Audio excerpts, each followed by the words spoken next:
Welcome to Macro, the RPG Art Show. My name is Kyle, and today we are continuing our world building series by talking about cities. This video is brought to you by the generous sponsorship of World Anvil, and we'll talk about them a little bit later. You know, in terms of world building, cities can be even more overwhelming to design than a whole continent. And as a GM, they can be very intimidating to prep for, design, and just run a game in. This is on my mind because I am planning an urban campaign using 5e that is inspired by Blades in the Dark. Now, my natural inclination as a designer and GM is to say, well, let's just run Blades in the Dark, but my players have made it clear that they are very interested in the character progression system and spells and whatnot in 5th edition. So these are the design constraints of the campaign that I'm working on, and I find it actually a really interesting challenge that I can't wait to dig into. Now, the gaming resources that I find most useful for designing a fantasy city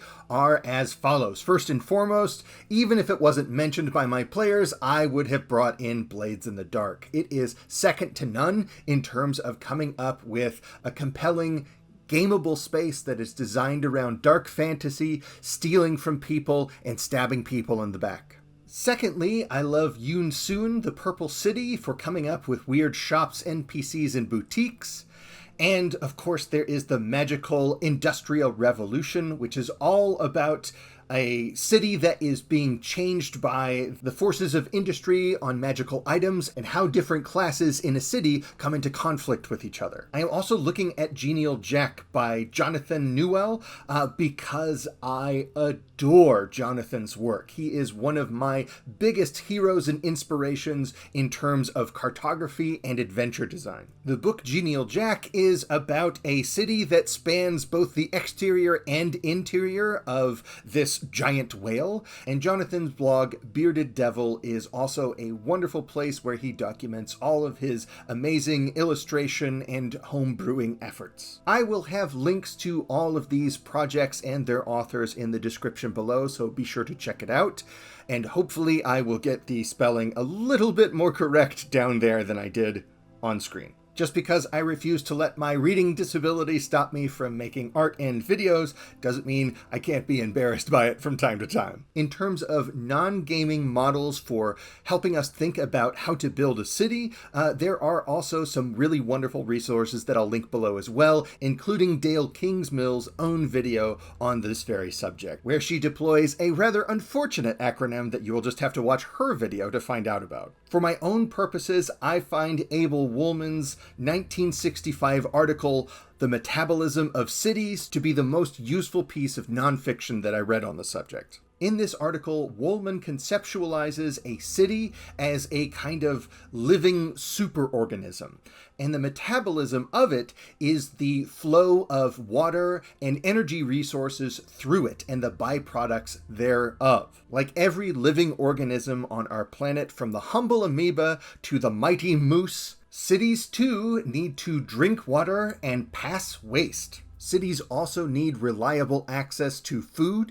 and they pass this food out as sewage. Cities also need clean air, and they pass this clean air out as exhaust from all of the fires or factories in the city. So let's keep this metabolism model in mind as we outline our major design constraints. First, I want this city campaign to have all of the adventure happen in the city, and secondly, we need things to steal from people if we're going to be planning all these heists. For our first item, I am going to solve this by saying that there are monsters that are just all over the outside of the city. Similar to how Blades in the Dark has, all these horrible monsters and ghosts, and the sun doesn't exist and they have a giant electric fence to keep all the ghosts out. The reason that is so brilliant in Blades of the Dark is because it lets the PCs entangle themselves in the lives of these other factions. They can't just run into the wilderness for the heat to go down or go to the next city. They have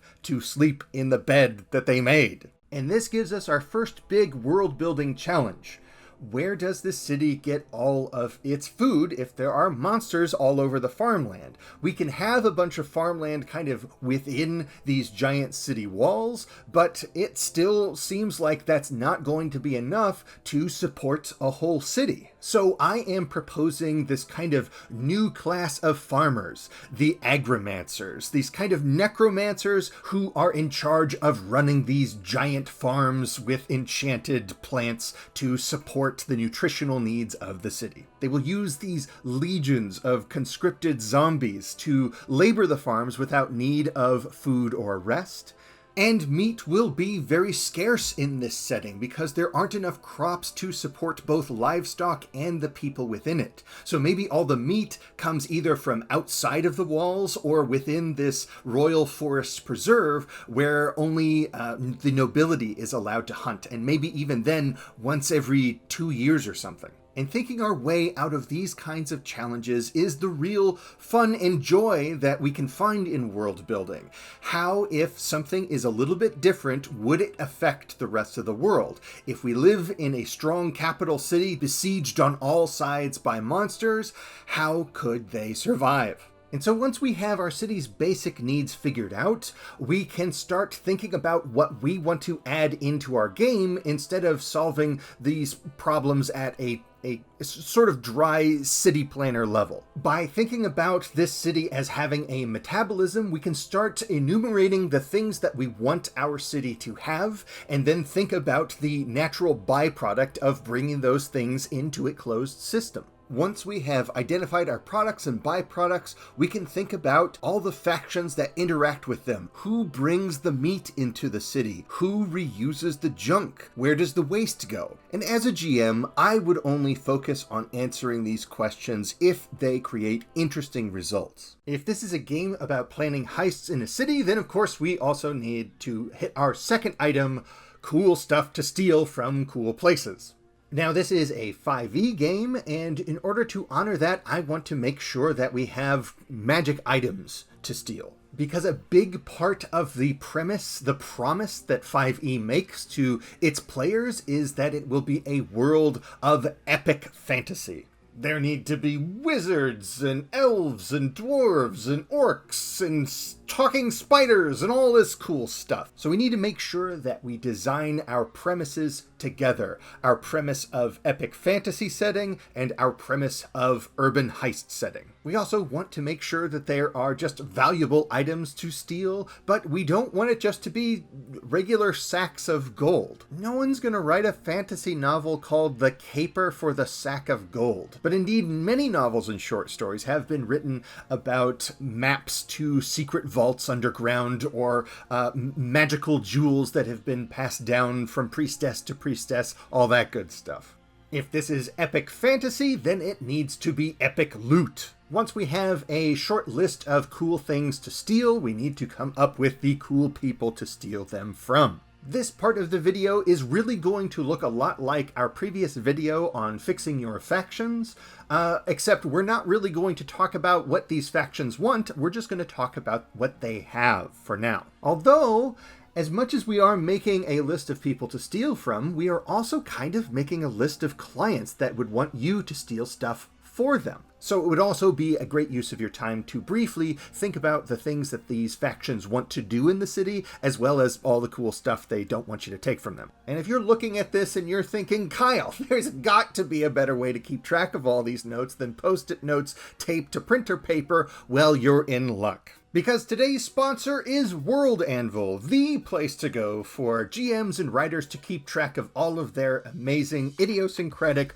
world building. Pass off a link to your page to your players, and they can look up all the cool people to steal from and all the cool things to steal that you have enumerated for them. Keep track of their entanglements with NPCs and other factions so that their actions have consequences. Show an interactive map of your city with all of the districts and faction headquarters hyperlinked to their appropriate articles. Check the description below for the link, head on over to World Anvil and use code CROW for 40% off all new recurring memberships.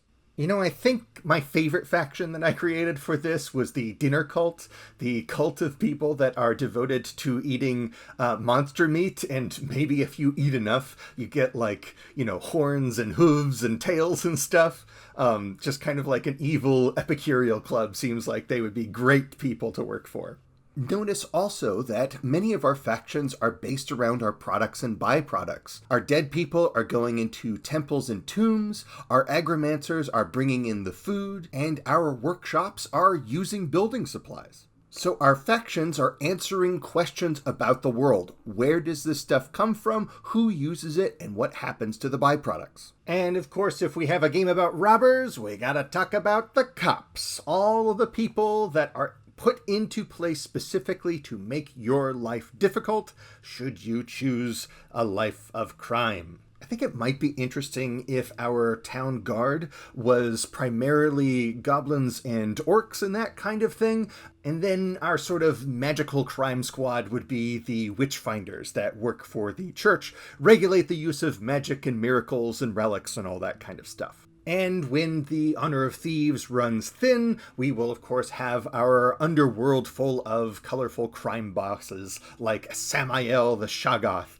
who has so many eyes around the city both literally and figuratively. His friends call him Sammy, and his enemies go screaming mad into the night. And since we have been stealing so liberally from Blades in the Dark all along, I see no reason to stop now, and let's have some death crows. A group of birds with skulls for heads that congregate around dead bodies, so the cops always know when there's a murder. Because where there's a murder, there can also be ghosts and vampires and zombies and all that kind of fantasy nonsense too. So they act as a kind of early warning system for the city, but it also complicates the lives of the players who can't just go around murdering all their problems. John Harper, what a genius. But Blades in the Dark came out like 5 years ago as of this recording, and it is still full of amazing surprises and game design wisdom. As much as I would love to get into all of these wonderful little fun details I'm making for this city campaign, I think this video has gone on for just about long enough. That will, I think, do it for now as far as our short little sprint in our world building series, but there is still plenty of things I want to come back and talk about with world building, so stay tuned for that. Coming up next, I'm thinking about revisiting our Building Better Monsters series because there's been a lot of interest in me returning to that. So if you have suggestions for monsters you would like me to look at or world building topics you'd like me to examine later, please add them to the comments below. And thanks again to World Anvil for sponsoring these last 4 videos on world building. This is my first time doing one of these sponsorships, and one of the big reasons I'm interested in it is because I would really love to upgrade my equipment. Both my camera and my lighting are just not quite, I think, worthy of your attention, and my poor little Surface Pro 4, it just really is not meant for video editing. So I want to take some of that money and reinvest it into the quality of the channel. But that's enough for me. This video's gone on for far too long. Sorry for the long run time. Until next time, my friends, farewell.